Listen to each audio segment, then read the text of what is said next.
सुरेश, तो फौजी बन गया? तुझे कोई और काम नहीं मिला क्या? Excuse me. काम ही मिला होता तो ये फौजी थोड़ी बनता।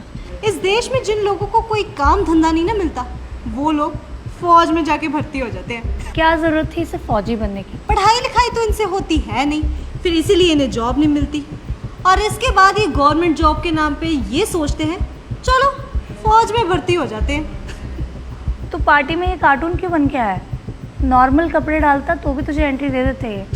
तमीज़ से बात करो, मुझे अभी ड्यूटी के लिए निकलना है, इसलिए मैं यूनिफॉर्म में आया हूँ। Excuse me. ओहो, तो चौकीदार साहब को ड्यूटी पे जाना है। वैसे जनाब, कौन सी शिफ्ट करते हैं आप, डे या नाइट? मैं चौकीदार नहीं, फौजी हूँ। हाँ, चौकीदार का प्रो वर्जन ही तो है फौजी। वैसे गवर्नमेंट तुझे कितनी सैलरी देती है? 10, 20, 30,000? इतनी सैलरी मिलती होगी तुझे। हमारे बैच के जितने भी लोग हैं ना, सब तुझसे ज़्यादा ही सैलरी कमा रहे हैं, और तू है कि 20-30 हज़ार के लिए धक्के खाता फिर रहा है। सपने तो बहुत बड़े थे तेरे। कहता था मैं ये बनूंगा, मैं वो बनूंगा, और बना क्या? देश का चौकीदार।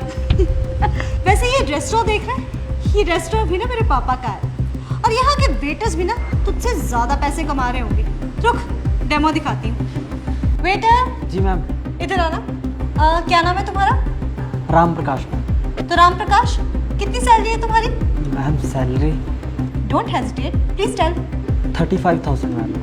देख ले, यहाँ के वेटर्स की भी सैलरी तुझसे ज़्यादा है, तभी बोल रही। फौजी की नौकरी छोड़ दे और वेटर का ही काम शुरू कर ले। आप जा सकते हैं। वैसे एक आइडिया दूँ, मेरे पापा के इस रेस्टोरेंट में ना चौकीदार की पोस्ट खाली है। वो फौजी भी तो चौकीदार ही होते। कहे तो तेरी रिकमेंडेशन दे दो इस पोस्ट के लिए, सैलरी भी तुझे ज़्यादा मिल जाएगी। देखो, मैं जो काम करता हूँ उससे मैं बहुत खुश हूँ। मुझे तुम दोनों की सर्टिफिकेशन नहीं चाहिए।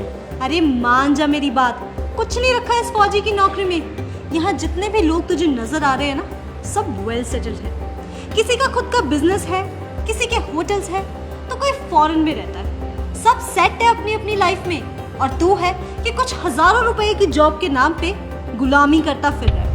ना तो तू अपनी फैमिली को टाइम दे पा रहा होगा, और ना ही तेरी कोई पर्सनल लाइफ होगी। मान जा मेरी बात और छोड़ दे ये फौजी की नौकरी। Live your life.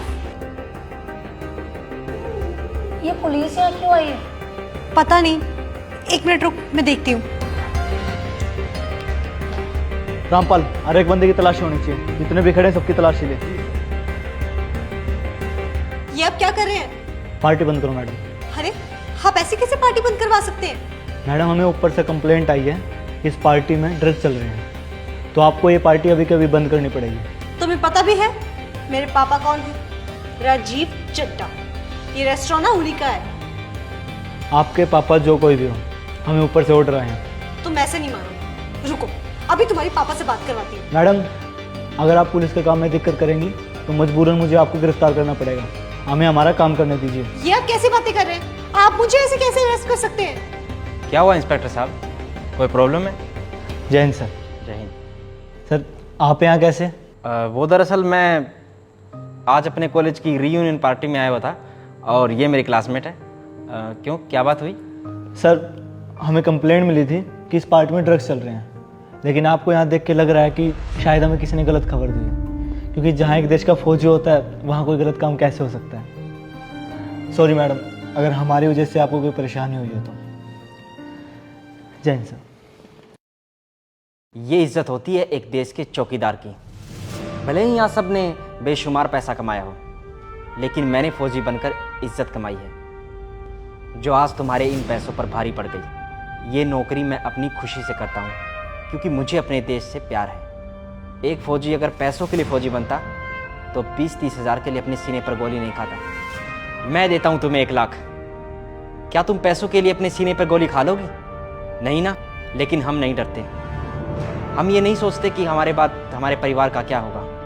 बस यही सोच रहती है कि अगर हम शहीद हो भी गए तो हमारे माँ बाप की जो इज्जत होगी समाज में, कि वो देखो एक फौजी का बाप जा रहा है, बस इसी में हम खुश हैं। लेकिन तुम जैसी सोच वाले लोग इस देश को दीमक की तरह चाट रहे हैं। मेरा मानना है कि इंडिया में आर्मी ट्रेनिंग कंपलसरी होना चाहिए। कम से कम अपनी ज़िंदगी का 1 साल तो देश के लिए देना ही चाहिए। मुफ्त में मिली हुई आज़ादी की वजह से देश को बहुत सस्ता समझ रहे हैं आजकल के लोग। और जाने से पहले एक बात कहना चाहूँगा, अगर हो सके तो आज के बाद किसी फौजी की बेइज्जती मत करना। जय हिंद।